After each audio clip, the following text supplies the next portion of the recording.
My name is Amanda, and this is the story of how I survived growing up with a sister who could have given Machiavelli a run for his money. I was born in a small town to ordinary working-class parents. Mom was a receptionist at a local dentist's office, and Dad worked as a mechanic. They were good people, hardworking and honest, but perhaps a bit too trusting for their own good. When I came into the world, it was a difficult birth. The doctors told my mom she wouldn't be able to have any more children. So, for 5 years, I was their miracle baby, their only child. Those first 5 years were nice, normal. I have vague memories of picnics in the park, of Dad teaching me to ride a bike, of Mom reading me bedtime stories. But it all changed when I was 5, and my parents got the shock of their lives. Mom was pregnant again. I remember the day they told me I was going to be a big sister.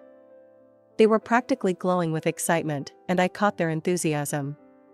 I imagined having a little sister to play with, to share secrets with, to be best friends with.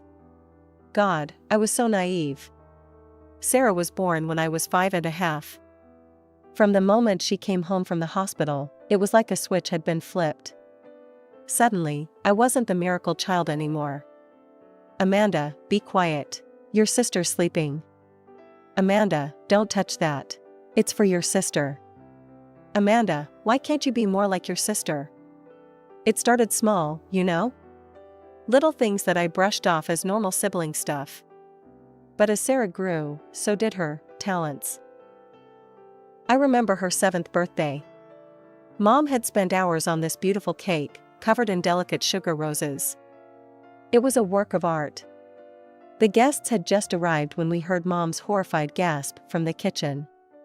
The cake was ruined, the roses all but destroyed. And there was Sarah, pointing at me with an accusing finger. Amanda did it, she said, her voice trembling in a way that adults find impossible to disbelieve. I saw her. I stood there, stunned, as Sarah produced my favorite t-shirt, now smeared with cake and frosting. I don't know how she got it, how she planned it all. She was 7, but she had the cunning of someone much older. I spent the rest of the party locked in my bedroom, listening to the muffled sounds of laughter and celebration downstairs. As the sun set and the house quieted, I heard my door creak open. Sarah stood there, a slice of cake in her hand and a smile on her face that sent chills down my spine. Want some cake, big sister? She whispered, her eyes glittering in the dim light. I saved you a piece. With a rose and everything. I stared at her, this young demon in a party dress, and felt the first stirrings of real fear. What kind of 7-year-old could pull off something like this? And more importantly, what else was she capable of? As the years rolled by, Sarah's manipulation tactics only grew more sophisticated. Every day became a new battle, and I was constantly on edge, wondering what she'd do next. When I was 14 and Sarah was 9, I started to notice my school supplies going missing or getting damaged. At first, I thought I was just being careless, misplacing things here and there. But then I started finding my notebooks with pages torn out, pencils broken in half, and textbooks with scribbles all over the important parts. One day, I caught Sarah red-handed, a pair of scissors in her hand and my history essay in shreds on her bedroom floor. "What are you doing?" I yelled, snatching the remains of my homework from her. Sarah's eyes welled up with crocodile tears. I was just trying to help you cut out some pictures for your project," she sniffled. "This isn't a project, it's my essay. It's due tomorrow." But it was too late. Mom had heard the commotion and came running. "What's going on here?" Before I could explain, Sarah burst into full-blown sobs. I was just trying to help Amanda with her homework, but she yelled at me. Mom turned to me, her face a mask of disappointment. "Amanda, how could you? Your sister was only trying to help. Apologize to your sister right now." I stood there, seething with anger and frustration. Sarah peeked at me from behind Mom's legs, a sly smile playing on her lips. "I'm sorry," I gritted out, the words tasting like ash in my mouth. That night, I had to stay up until 3 a.m. rewriting my essay. The next day at school, I could barely keep my eyes open. My teacher wasn't impressed with my sloppy handwriting and obvious fatigue. Amanda, this isn't like you, she said, frowning at my paper. Please put more effort into your schoolwork. I'd hate to have to call your parents. But of course, she did end up calling my parents. And of course, they blamed me for not being responsible enough, for not taking my studies seriously. Sarah sat at the dinner table, quietly eating her food with a satisfied smirk, as Mom and Dad lectured me about the importance of education. As I grew older, Sarah's tactics evolved. When I started showing interest in boys in high school, she found new ways to torment me. My first boyfriend, Jake, broke up with me after hearing a rumor that I'd been cheating on him with his best friend. I was devastated, but when I confronted Sarah about it, she just shrugged. How could I have started that rumor, she said innocently. I don't even know your friends from school.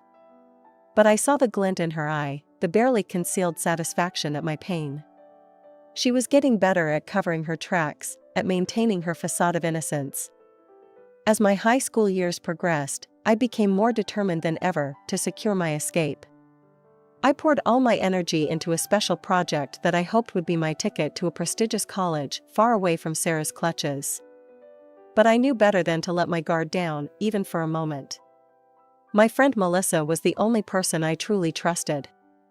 We'd been close since elementary school, and she was well aware of Sarah's true nature. I need you to keep something for me, I told her one afternoon as we sat in her room. I pulled out a thick folder from my backpack. This is my project for the university grant competition. If I win, I get a full ride to Westfield College. Wow, that's amazing, Melissa exclaimed, then her face fell slightly. But, why are you giving it to me? I took a deep breath. Because if Sarah finds out how important this is to me, she'll find a way to destroy it. I need you to keep it safe. I'll work on a dummy version at home. Melissa's eyes widened in understanding. Clever, she said, taking the folder and locking it in her desk drawer. Don't worry, I'll guard it with my life. For weeks, I worked on 2 versions of the project, the real one, safely tucked away at Melissa's house, and a decoy version at home. I made sure to leave the decoy version conspicuously on my desk, knowing Sarah wouldn't be able to resist snooping. The day before the submission deadline, it happened. I was in the kitchen when I heard Sarah's sickeningly sweet voice. Oh no, Amanda, I'm so sorry. I rushed to the living room to find Sarah standing over my desk, a glass of orange juice appended over my decoy project. Papers were soaked, ink running in streaks across the pages. I was just bringing you a drink, Sarah said, her eyes wide with feigned innocence. I tripped. It was an accident, I swear. Our parents came running at the commotion. Mom gasped at the sight of the ruined papers.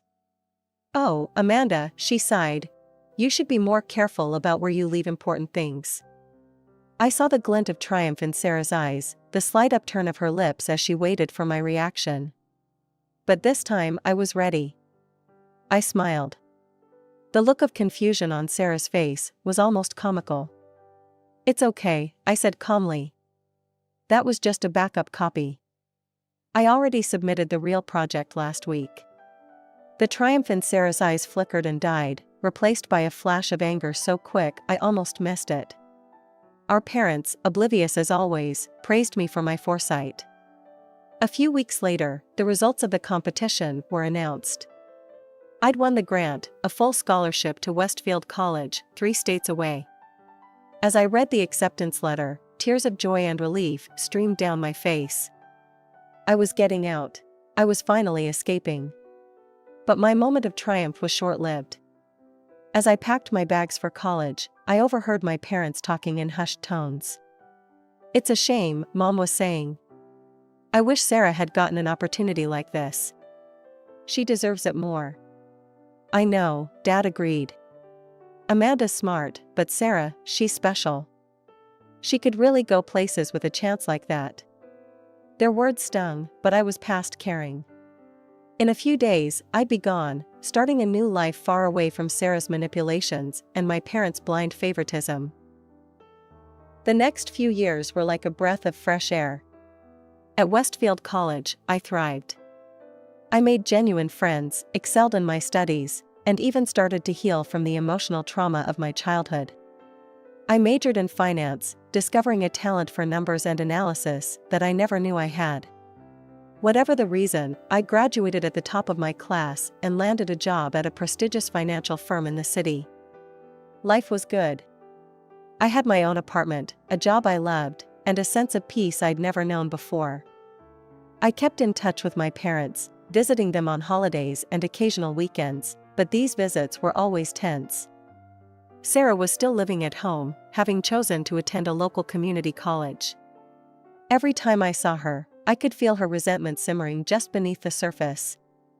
It was a typical Friday at work when I got the call that would shatter my carefully constructed peace. I was in the middle of analyzing some market trends when my phone buzzed. It was my mother. "Amanda," she said, her voice tight with tension. "We need to talk. It's about your sister. She's graduating soon, and, well, we think it would be best if she came to live with you in the city." I nearly dropped the phone. "What? Mom, no. That's not possible." "Don't be selfish, Amanda," my mother snapped. "Sarah needs this opportunity. And you have that big apartment all to yourself. Plus, we need you to cover her tuition for college." I felt like I was drowning. All the old feelings of helplessness and fear came rushing back. "Mom, I can't. My apartment isn't big enough, and I can't afford." "Can't afford it?" my mother interrupted. "With that fancy job of yours? Don't lie to us, Amanda. We know you're doing well for yourself." I took a deep breath, trying to steady myself.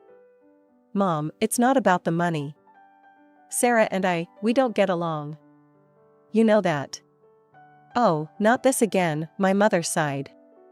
"Amanda, when are you going to let go of this childish jealousy? Your sister needs you. This is what family does." I closed my eyes, feeling a headache coming on. "I'm sorry, Mom. The answer is no. I can't have Sarah living with me, and I won't pay for her tuition. I have my own life, my own expenses." There was a long silence on the other end of the line. When my mother spoke again, her voice was cold. "I see. Well, I hope you're happy with your decision, Amanda. Don't bother coming home for Christmas this year." Later that evening, as I was trying to distract myself with work, my phone buzzed again. This time, it was a text from Sarah. "You'll regret this," it read. Just 3 words, but they sent a chill down my spine. I tried to shake it off.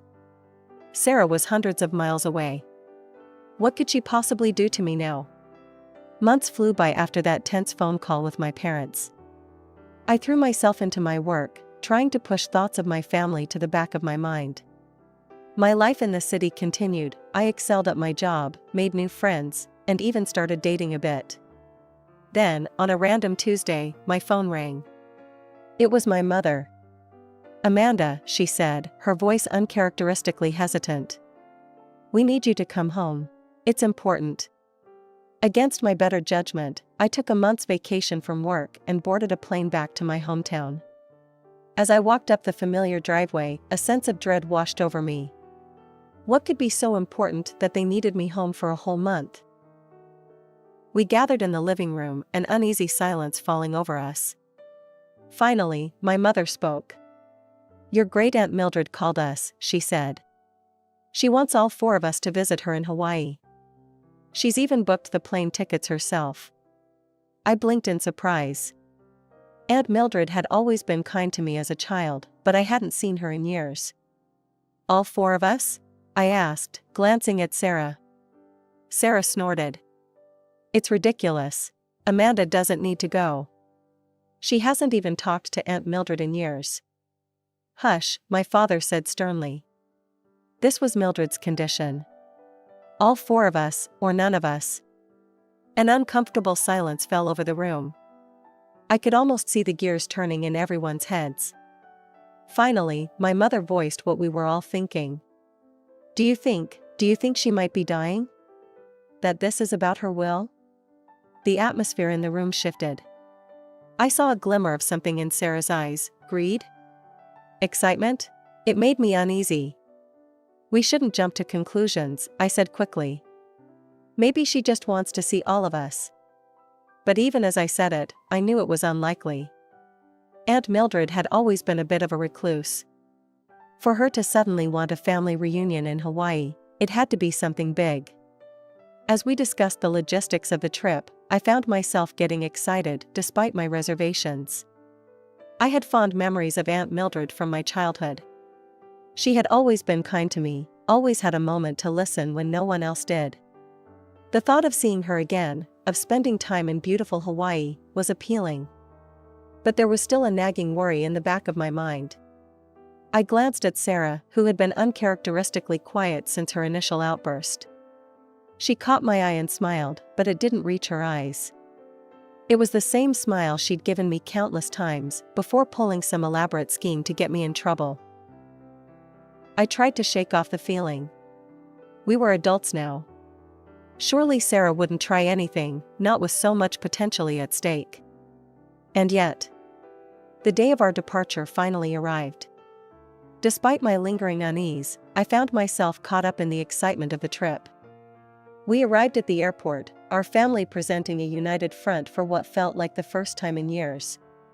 As we approached the security checkpoint, I allowed myself to hope that maybe, just maybe, this trip could be a fresh start for all of us. How naive I was. Just as we were about to go through security, a stern-faced officer approached me. "Ma'am, I need you to come with me," he said, his voice leaving no room for argument. Confused and a little scared, I looked at my family. "What's going on?" The officer's face remained impassive. "We received an anonymous tip that you're carrying prohibited items in your luggage. We need to do a thorough check." My heart sank as I turned to look at Sarah. There it was, that familiar gleeful smile, the one that always spelled trouble for me. In that moment, I knew exactly what had happened. "It was her," I said, pointing at Sarah. "She sent that message. She's trying to sabotage me." My parents' faces clouded over with anger, but to my shock, it was directed at me. "Amanda," my mother hissed. "How dare you accuse your sister like that? Again with this nonsense?" I tried to protest, but my father cut me off. "Enough, Amanda. Go with the officer. We'll sort this out." Just then, an announcement echoed through the terminal, "Final boarding call for Flight 372 to Honolulu." My parents exchanged a look of panic. "That's our flight," my mother said. "Please," I begged, my voice cracking. "Wait for me. I'll sort this out quickly, I promise." But my pleas fell on deaf ears. My father shook his head, not meeting my eyes. "We can't miss this flight, Amanda. You know how important this is." "We'll see you in Hawaii," my mother added, already turning away. I watched in disbelief as my parents walked away, not even glancing back. Only Sarah looked back, her triumphant smile cutting me to the core. Then she too disappeared into the crowd, leaving me alone with the security officer. The next few hours were a blur of invasive searches and endless questions. They went through every item in my luggage, every pocket of my clothing. I had to wait for a female officer to be available for a pat-down. By the time they finally concluded that I wasn't carrying anything illegal, my family's plane was long gone. As I sat in the now quiet airport, I faced a choice. I could book a flight for the next day, join my family in Hawaii, and try to salvage this disaster of a trip. Or I looked at the departure board. There was a flight leaving for my city in an hour. Back to my job, my friends, my life. Away from the drama and pain that seemed to follow my family wherever they went. In that moment, I made my decision. I walked up to the ticket counter and bought a one-way ticket home. As I boarded the plane, I felt a mixture of hurt, anger, and an odd sense of relief. Yes, I was letting Aunt Mildred down, and I felt guilty about that. But for once, I was choosing myself. My peace, my sanity. A few days after returning home, I was settling back into my routine, trying to push the airport incident out of my mind. I was just beginning to relax when my phone rang. It was my mother. Amanda, her voice trembled, thick with emotion. My heart raced, sensing something was terribly wrong. Your sister. Sarah's been arrested. The world seemed to tilt on its axis. Arrested? What for? My mother's story came out in a rush of words, each one more shocking than the last. They had arrived at Aunt Mildred's house in Hawaii, only to find her furious that I wasn't there. She refused to discuss her will without all four of us present, Mom explained. We had to stay at her house while we tried to figure out what to do. I felt a pang of guilt, quickly overshadowed by my mother's next words. Then it happened. Your aunt, she almost fell down the stairs. She could have broken her neck, Amanda. What? Is she okay? I asked, concerned for the aunt I remembered so fondly. She's fine, thank goodness. But Amanda, it wasn't an accident. It was Sarah. She pushed her. I felt the blood drain from my face. How do you know? There were cameras. Hidden all over the house. They caught everything. The pieces started falling into place. The anonymous tip at the airport, Sarah's triumphant smile, it had all been part of her plan. A plan that had backfired spectacularly. Aunt Mildred called the police, my mother continued, her voice breaking. When they came to arrest Sarah, she lost it. Started screaming about how she just wanted the money, how she'd been waiting for years for this opportunity. I listened in stunned silence as my mother recounted Sarah's meltdown. How she'd screamed that she hated our parents, that she was just waiting for them to die so she could inherit everything. We were blind, Amanda, my mother sobbed. How could we not have seen it? How could we have been so wrong about her? As I listened to my mother's broken words, a whirlwind of emotions swept through me. Shock at Sarah's actions. Vindication that her true nature had finally been revealed. Sadness for my parents, whose world had just been shattered. And buried beneath it all, a tiny, shameful spark of satisfaction that they finally understood what I'd been trying to tell them for years. As we ended the call, I sat in silence, trying to wrap my head around everything that had happened. The sister I'd grown up with, who I'd always known was manipulative, had crossed a line I never thought possible. She'd tried to seriously harm our great-aunt, all for the chance at an inheritance. When I arrived at my childhood home, the atmosphere was completely different from my last visit. Gone was the tension and unspoken resentment. Instead, I found my parents looking older, more vulnerable, but also more open than I'd ever seen them. Amanda, my mother said, her voice thick with emotion as she embraced me. We're so sorry. We've been blind for so long. My father, a man never comfortable with emotional displays, simply placed a hand on my shoulder. We should have listened to you, he said gruffly. Can you forgive us? It was a moment I'd dreamed of for years, but now that it was here, I found myself overwhelmed. Of course, I managed to say, tears welling up in my eyes. Of course I forgive you. We spent hours talking, really talking, for what felt like the first time in years. They shared their shock at Sarah's actions, their guilt over dismissing my concerns for so long, and their fear for the future. I listened, offering support and finally feeling heard. But our fragile peace was soon shattered. We received word that Aunt Mildred had withdrawn her statement to the police, and Sarah was being released. The news hit us like a physical blow. She can't come back here, my father said, his voice firm. We can't trust her anymore. What followed was a painful but necessary process. My parents, with my support, filed for Sarah's eviction. They presented the court with evidence of her threats in Hawaii, her actions towards Aunt Mildred, along with a history of manipulative behavior. The court ruled in our favor. Sarah was to be evicted from the family home. When she came, my parents didn't even let her in the house. They left her belongings on the porch, a final, symbolic separation. Sarah's response was predictably spiteful. As she drove away, presumably out of our lives for good, she left one last parting shot, a string of vicious curses spray-painted on the side of the house. It was childish, petty, and so typically Sarah that it almost made me laugh. Almost.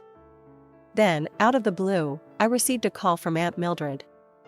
"Amanda, dear," she said, her voice warm despite everything that had happened. "I think it's time you came to visit me in Hawaii. Just you this time." I was hesitant at first, but something in her voice convinced me. A week later, I found myself on a plane to Hawaii, unsure of what to expect. Aunt Mildred's house was beautiful, perched on a cliff overlooking the ocean. She greeted me with a warm hug, looking far more spry than I'd imagined given recent events. "I'm so glad you're here," she said, leading me into her study. "There's something I need to show you." She pulled out a document, her will. As I scanned the pages, my eyes widened in shock. Aunt Mildred had left everything, her house, her investments, everything, to me. "But, why?" I stammered, looking up at her in disbelief. Aunt Mildred smiled, a twinkle in her eye. "Because, my dear, you're the only one who never came here looking for a handout. You're the only one who saw me as family, not as a potential windfall." More than the inheritance itself, what touched me was the recognition. After years of being overlooked and dismissed, someone had seen my true worth. As I hugged Aunt Mildred, tears in my eyes, I felt like I was finally, truly coming home. My name's Amelia, and I'm 29 years old. For the past 5 years, I've been making a living as an event planner.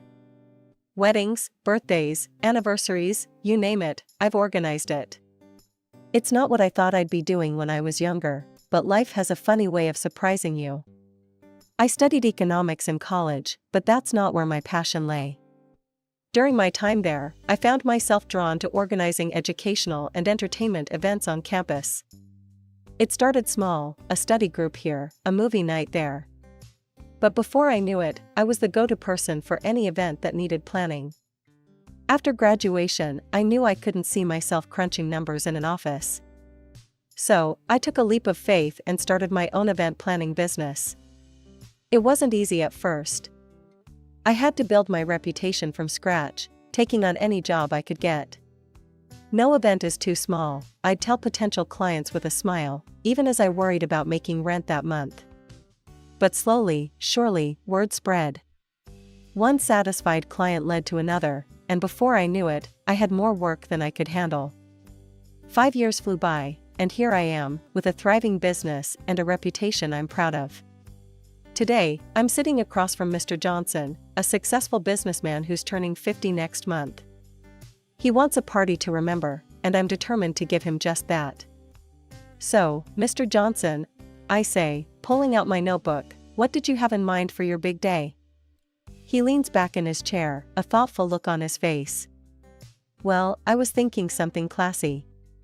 Maybe a black tie affair at the Grand Hotel?" I nod, jotting down notes. "That's a great venue. We could do a classic Hollywood theme. Red carpet entrance, paparazzi-style photographers." As I'm mid-sentence, my phone buzzes. I glance at it, ready to ignore the call, but the name on the screen makes me pause. It's my sister, Sarah. Now, I should probably explain about my family. It's complicated. I have a younger sister, Sarah, who's 7 years my junior. She's always been the apple of our parents' eye. Don't get me wrong, my parents took care of me too, but there was always a difference in how they treated us. When I went to college, they couldn't find the money to help me out. It was my grandmother who stepped in, bless her soul. But a few years later, when Sarah went to college, suddenly, my parents had no problem paying for her tuition and a rented apartment. It stung, I won't lie. Over the years, I've learned to accept it, but it's left a mark. I don't talk to my family much these days. So, seeing Sarah's name on my phone is a surprise. "I'm sorry, Mr. Johnson," I say, standing up. "Would you excuse me for a moment? It's my sister, and she rarely calls." He waves me off with a kind smile. "Of course, take your time." I step out of the room and answer the phone. "Sarah? Is everything okay?" "Amelia." Her voice is bright, excited. "You need to come over to Mom and Dad's right away. We have big news." I sigh, knowing I'll regret this. "All right, I'll be there as soon as I can. I hang up and return to Mr. Johnson, apologizing profusely. I'm so sorry, but I have a family emergency. Can we reschedule for tomorrow? He's understanding, thankfully. I drove to my parents' house with a knot in my stomach. It had been months since I'd last been there, and I wasn't exactly looking forward to this impromptu family gathering. I rang the doorbell, and my mother answered, a forced smile on her face. Amelia, dear, come in. The living room was crowded. My father sat in his usual armchair. Sarah was perched on the couch, practically vibrating with excitement. Next to her was a man I didn't recognize, about my age, with a polite smile. Amelia. Sarah jumped up, grabbing the man's hand and pulling him forward. This is Mark, my fiancé. I blinked, surprised. Fiancé? Wow, congratulations. Mark seemed nice enough, but I couldn't help wondering how long they'd been together. Sarah had never mentioned him before. So, I said, turning to Sarah, is this why you called me over? To meet Mark? Sarah's smile widened. Well, partly. But there's more. She clasped her hands together, practically bouncing. We're having an engagement party soon, and I want you to plan it. I felt a sinking feeling in my stomach. Oh, Sarah, I don't know. I'm pretty booked up right now. Nonsense, my father interrupted, his voice gruff. This is your sister we're talking about.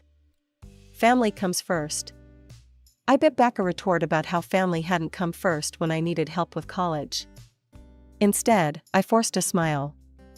It's not that simple, Dad. I have commitments to other clients.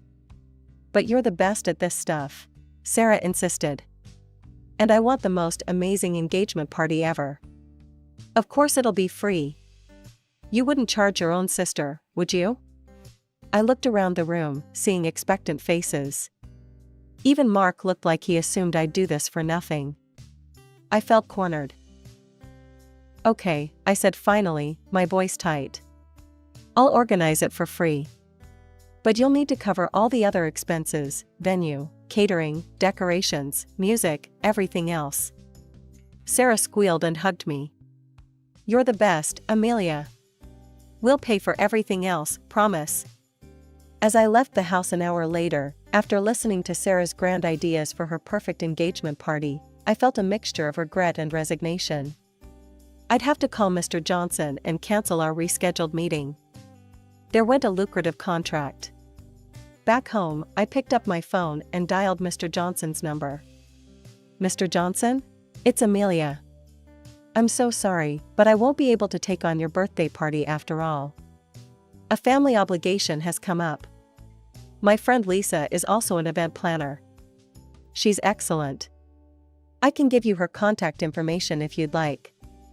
After passing along Lisa's details and apologizing once more, I hung up. I stared at my phone, a sense of unease growing in my stomach. I'd just turned down a major client for a job I wasn't even getting paid for. The next few weeks were a whirlwind of planning and preparations. I secured a beautiful restaurant for the date Sarah wanted. It wasn't easy, the place was popular and usually booked months in advance. But Tony, the owner of the restaurant, couldn't resist my pressure. I also worked with the chef to create a spread that would impress even the most discerning guests. Then came the decorations, the music, the invitations, every detail had to be perfect. I called my go-to DJ, Mike, to book him for the event. He agreed, albeit reluctantly. I had similar conversations with all my usual contractors, the florist, the cake baker, the photographer. They all trusted me enough to agree to delayed payment, but I could sense their unease.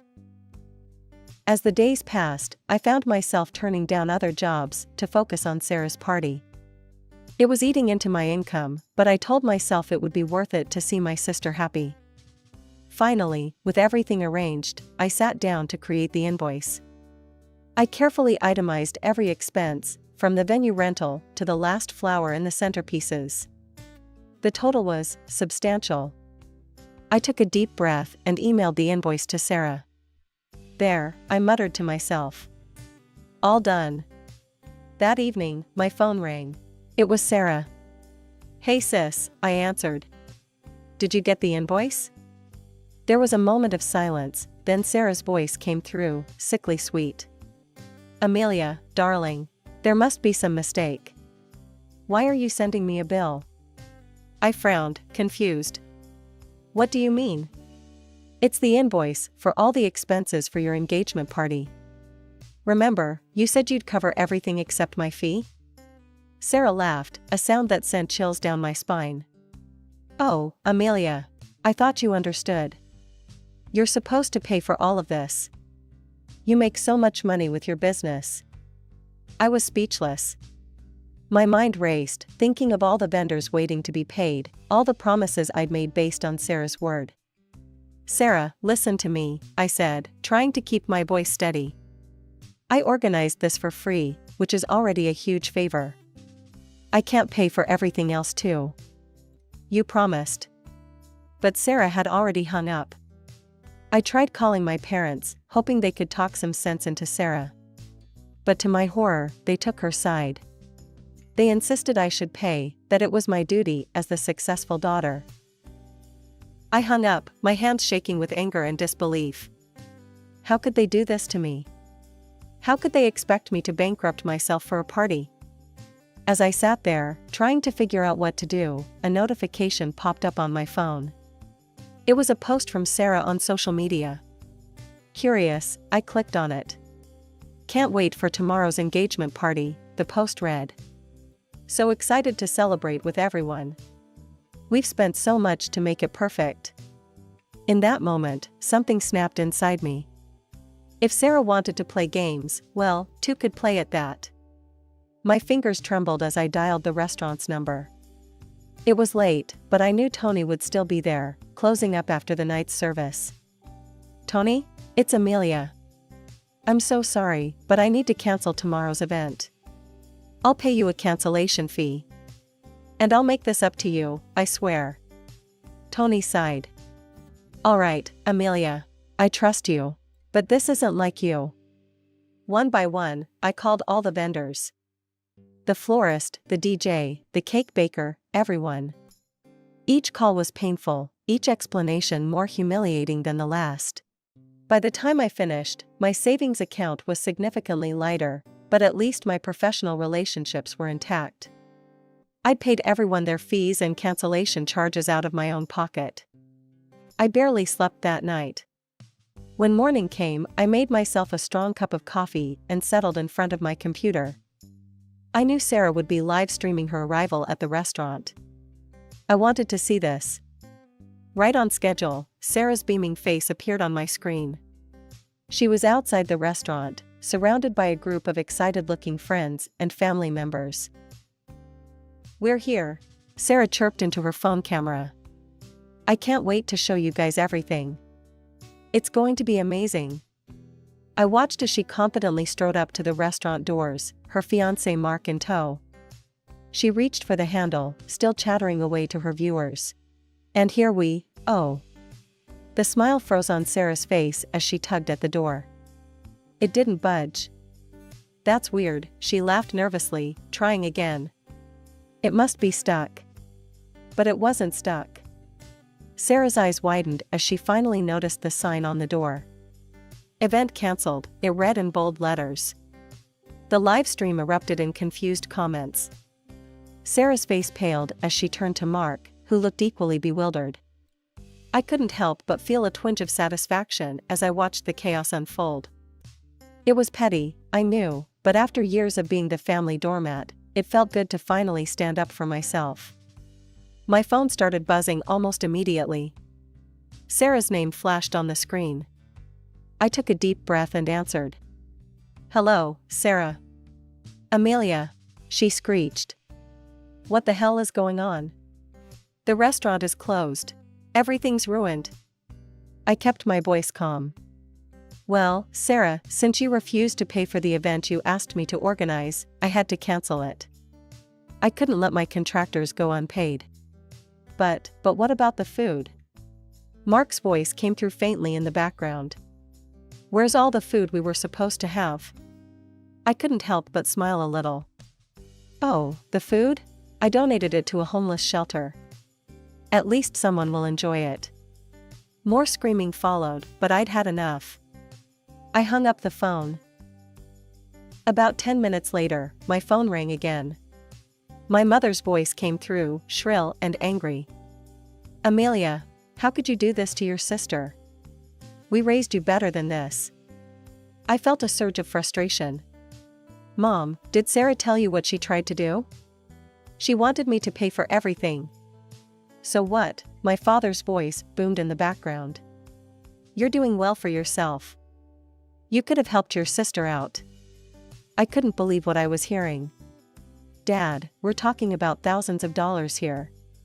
I'm not made of money. You're just being selfish, my mother snapped. Your poor sister is heartbroken. Her special day is ruined because of your greed.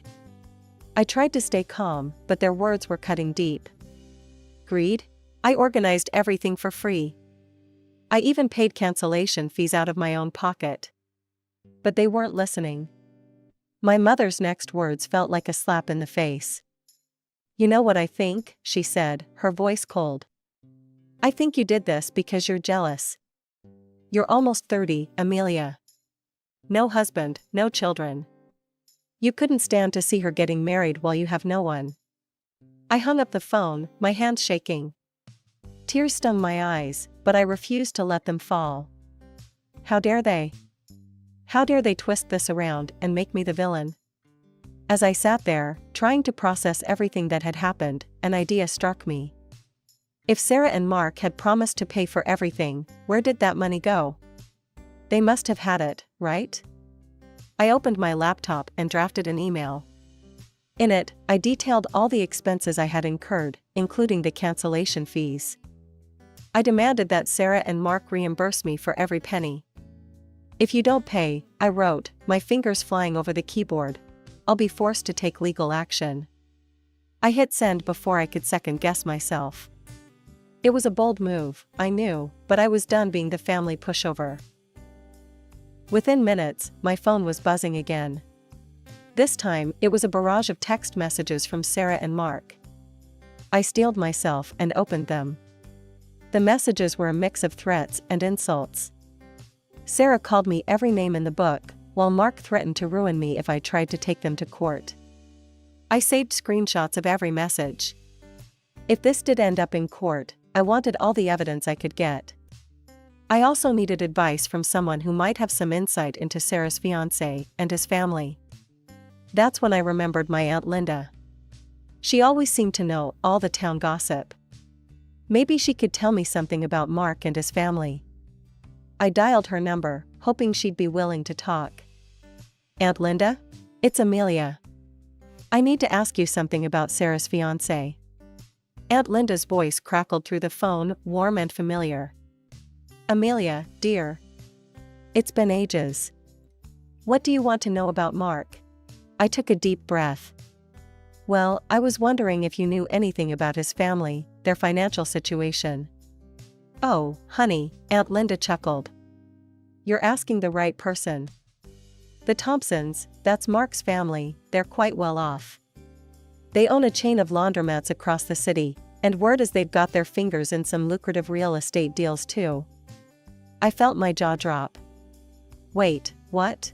They're wealthy? Oh yes, very much so, Aunt Linda continued, oblivious to my shock. Why, I heard they gave Mark a hefty sum to arrange that engagement party. $30,000, if the rumors are true. My mind was reeling. $30,000? And they had tried to make me pay for everything? After hanging up, I sat in stunned silence for a few minutes. Then, determination set in. I knew what I had to do next. It took some digging, but I managed to find the address of Mark's parents. Without giving myself time to second-guess my decision, I got in my car and drove there. The house was impressive, a large, well-maintained property in one of the nicest neighborhoods in town. I took a deep breath and rang the doorbell. A middle-aged woman answered, her eyebrows raised in curiosity. Can I help you? Mrs. Thompson? I asked.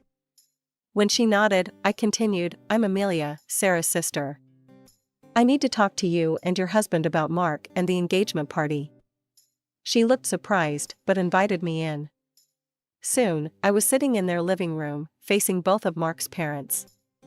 Mr. and Mrs. Thompson, I began, my voice steadier than I felt, I'm here because I think you should know what happened with the engagement party. Over the next half hour, I explained everything. How Sarah had asked me to organize the party for free. How they had promised to pay for everything else, but then refused. How I had been forced to cancel everything and pay the cancellation fees myself. As I spoke, I saw the shock and dismay growing on their faces. When I finished, there was a long silence. Finally, Mr. Thompson spoke, his voice tight with anger. We gave Mark $30,000 for this party. He told us everything was paid for. I felt a wave of relief wash over me. They believed me. Mr. Thompson left the room and returned a few minutes later with his checkbook. He wrote out a check for the full amount I had spent, plus a little extra for my trouble. It's the least we can do, he said, handing it to me. And don't worry, we'll be having a very serious conversation with Mark and Sarah about their behavior. As I left their house, I felt a mix of emotions, relief, vindication, but also sadness. This whole ordeal had exposed some ugly truths about my sister and her fiancé. On the drive home, my phone buzzed with texts. It was Sarah and Mark again, but this time their tone was very different. Gone were the threats and insults, replaced by panicked apologies and pleas for forgiveness. In the weeks that followed, I heard through the grapevine about the fallout from my visit to the Thompsons. Aunt Linda kept me updated. You won't believe this, Amelia, she said during one of our phone calls. Mark's parents have cut him off completely. No more monthly allowance, no financial support for the wedding, nothing. I couldn't help but feel a twinge of satisfaction. Really? That's quite drastic. Aunt Linda's voice lowered conspiratorially. Oh, honey, they were furious. Apparently, they don't take kindly to being lied to and having their money misused. Can't say I blame them. I nodded, even though she couldn't see me. What about the wedding? Is it still happening? There was a pause, then Aunt Linda chuckled. Well, that's the kicker. Without Mommy and Daddy's money, Mark and Sarah can't afford the lavish wedding they were planning. Last I heard, they'd postponed it indefinitely. My parents, predictably, didn't see it that way. They blamed me for Sarah's misfortune, conveniently forgetting that it was her own actions that had led to this situation. You've ruined your sister's life, my mother said during one particularly heated phone call. Are you happy now? I took a deep breath, trying to stay calm. Mom, Sarah, and Mark tried to scam me out of thousands of dollars. They lied to everyone, including Mark's parents. How is that my fault? But it was like talking to a brick wall. In their eyes, Sarah could do no wrong, and I was the villain who had destroyed her happiness.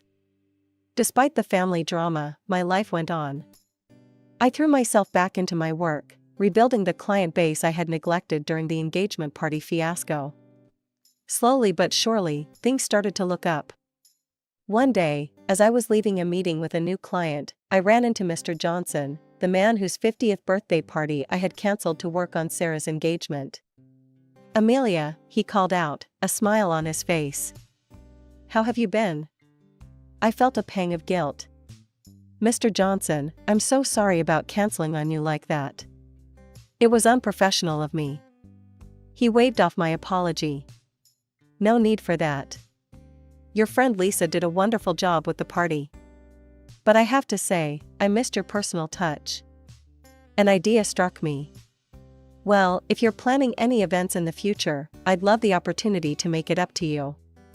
Mr. Johnson's eyes twinkled.